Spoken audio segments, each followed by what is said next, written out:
Hey up lads and lasses, Damfire here, back again with some more GR2 content for you today.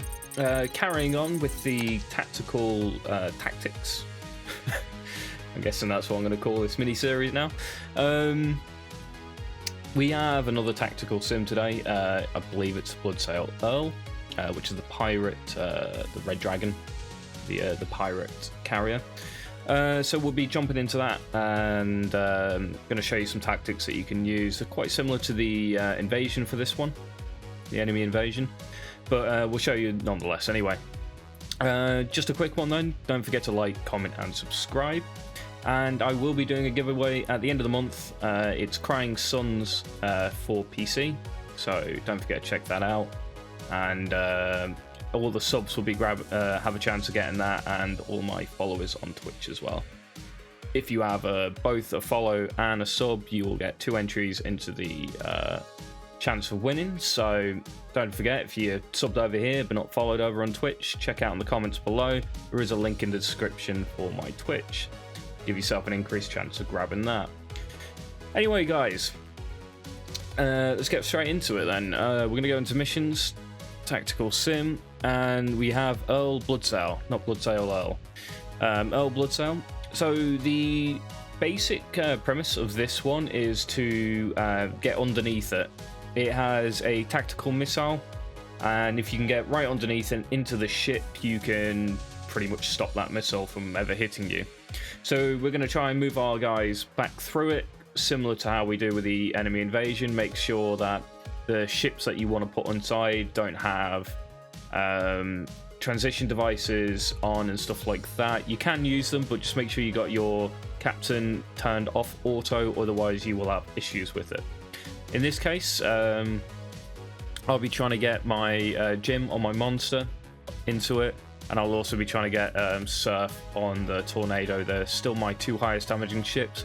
My Unicorn's now pulling a bit away. It's got the heavy LMG out, so we'll see a good bit of damage coming from it. It's an interesting build that I'm testing on it. I'm not certain if it's the optimal build yet, but it's a bit of fun anyway.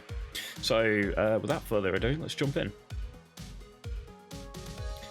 So yeah, again, trying to get our ships underneath. I'll have the similar setup. We'll have the Unicorn Legion on one side, trying to shield tank for each other a little bit, and my Tornado off to the right. It doesn't necessarily need to be that way for this one, as we are just going to be trying to move our guys straight through, like so, and move our Tornado over like so as well.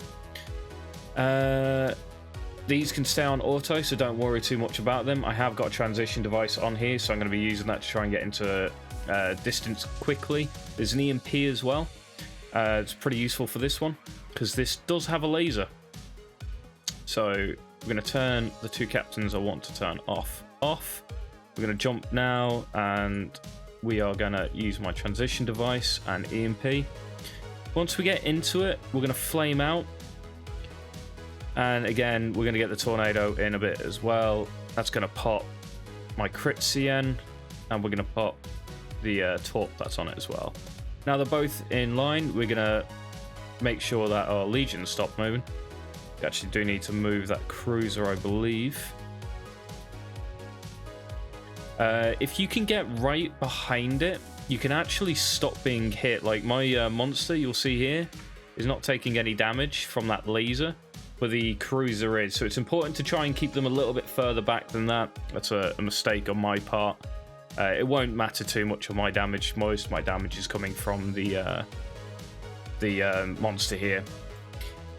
On the 3rd laser, on the 4th one that's about to fire in a second, you'll see that a 2 other battleships spawn in behind. They're also going to be firing lasers.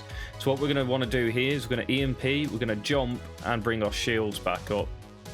And I've popped, which didn't help. You can usually sometimes ignore like the first round of shots from that, which is quite useful. We'll do one more just to show you what to do with the cruiser, just to keep it back a little bit so it doesn't take any damage. But you can usually take the full hit from the 2 laser beams at least once if you're getting a little bit lucky. So we'll try one more time quick. And straight through, straight through. Strain, I'll call it. See, this is why I mostly play this game on the phone instead. It's a lot easier to get that straight line than it is with a mouse. Jump, EMP. Make sure he's facing and going the right direction. Sometimes he likes to be awkward. And we'll flame out the...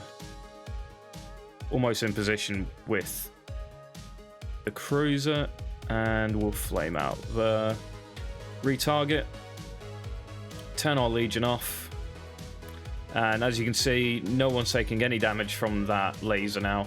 So we can happily just sit there and keep hitting it until the other two battleships spawn in, and then we're going to try and EMP this one, so it's one less laser to deal with, and jump off in a direction.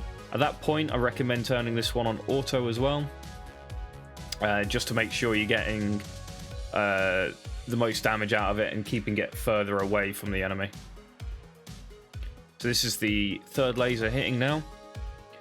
So after this one, we'll be EMPing and moving out of its range. We can actually turn this person on, but we're going to leave him there because he's still got a Comet Torp on. So we want to be using that shortly. So we're going to do that, EMP. That brings us out of the way a little bit. And there you go, I should tank that shield. Yeah, there we go, just about. From here, I will auto surf here to try and get her out of the way. And just as that happened, my guy died anyway. So we're just shy of, I believe, 2 million damage then. This is on S-33. These are not even close to sort of maxed damage ships, so it's not bad going at all. With totally maxed out fleets, I believe you can hit about 6, 7 mil, 8 mil, somewhere around there. I've seen some pretty high numbers on this one. And there we go, damage rank 1. Sorry, Dusty, but you're back to number 2. And a big improvement when you've still got all your ships damaging, as you can see. I mean, that cruiser's brought in a little bit extra damage. Potentially the Monster and Jim's shot off a few more times there as well, because they survived that first lot of lasers. Anyway, thank you guys for watching and tuning in, and I'll catch you guys next time.